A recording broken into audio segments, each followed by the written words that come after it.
Meanwhile, reports indicate that the Health Minister, Dr Zweli Mkhize, has effectively disbanded the government's Chief Scientific Advisory Committee on Covid-19. The committee is chaired by Professor Salim Abdool Karim and was established during the outbreak of the Covid-19 in April to advise the minister. Many experts say they were not expecting this. However, you would recall that the minister had earlier this month stated his intention to reconfigure the MEC. We speak now on the line to Dr Angelique Coetzee. She is the chairperson of the South African Medical Association on what this means for the country and its response to COVID-19 going forward. Dr Coetzee, good afternoon to you. Always good to have you here on the show. Good afternoon, and a good afternoon to all the viewers out there. All right, so some say it was done with no warning or explanation. What is your overall view on the disbandment of MEC?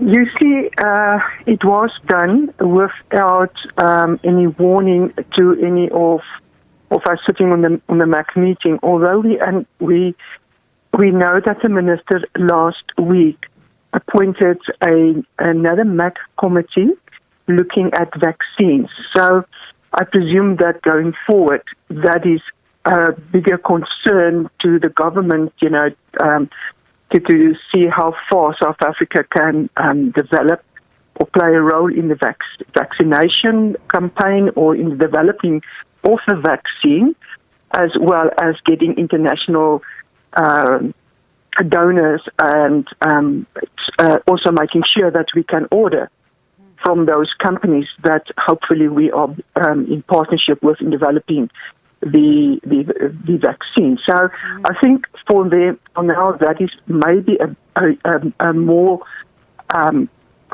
dedicated function of the minister to rather look for into the developing of the vaccine. So that's the one thing. We also know that there is another MAC committee being appointed, looking at mostly at the more at ground root levels, at behavioral scientists and people like that, to see how we can change the behavior of the communities. As it may be, that is more a priority, but we should not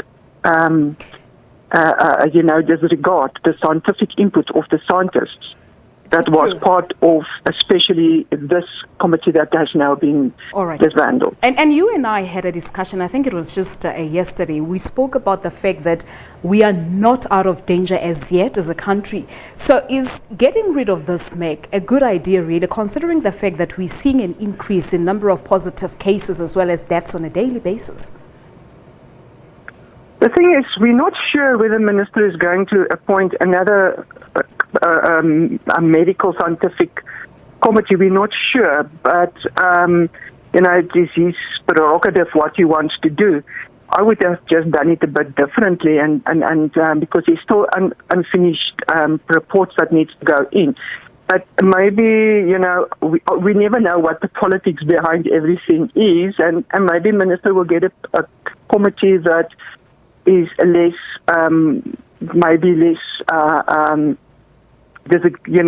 more, that's what is the correct word to use. The correct word will be that would be more in favor and saying more things that maybe would be more appreciated at the government level than having people criticizing. Although for me, I think if you want to have a good committee, you need to get a committee that's got very strong views and not afraid to criticize, because that's the only way that one learns going forward. So if you get a committee that actually do what you want them to do and do not stand up and criticize, that might be a problem going forward. But as I said, this is all the minister's prerogative, what he wants to do and how he sees fit. Yeah, as you say, we don't know as yet what is likely to happen as to whether there would be a new committee established. But some people are of the view that should that happen, it would be great to see a small practical group with less people in it. What's your take on that? Yeah, we need to. You see, again, this is the time when everyone thinks everything is going better, and we're out of the woods, but we're not out of the woods. So what you need to have a ministerial advisory committee comprising out of scientists as well as coalface people. You know, sometimes people think it's all the highly qualified people who knows all the answers, but the answer sometimes lies also in the simplicity. So that's why it's so important to have a balanced type of committee. Again, a highly critical committee, so that that you know that you get the best advice, especially now, as we are quite sure that we will see a second wave coming. And the predictions at this stage is around about, as I said yesterday as well, it's around about December. And it is very, very important to be part of such a group of scientists and coalface workers, because there you learn and there you have robust discussions on how to tackle a problem. So let's hope that... or let's see what Minister is going to do. We do not know. Yeah, and also I think part of what the Minister has been saying all along is that the fight against COVID-19 is going to be won at home. It's going to be won in churches, taxi ranks, on the streets, everywhere, in every part of our social life. So he's been saying that it's not necessarily about, this fight being taken upon by government itself. It's not about, it's about every South African taking the fight on.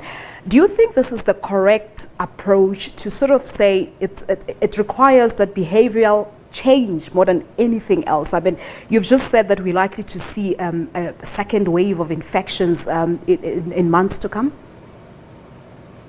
It is important to have to change behavior, but as it currently stands, and I've also alluded to this before, that our current or the behavior of the people in South Africa currently is not one of adhering to rules and regulations. We're sort of a very stubborn country, so. By trying now to change it, it's not going to change that easily. There needs to be a socio-economic change to come in, and we need to give people work, and we need to give people stability.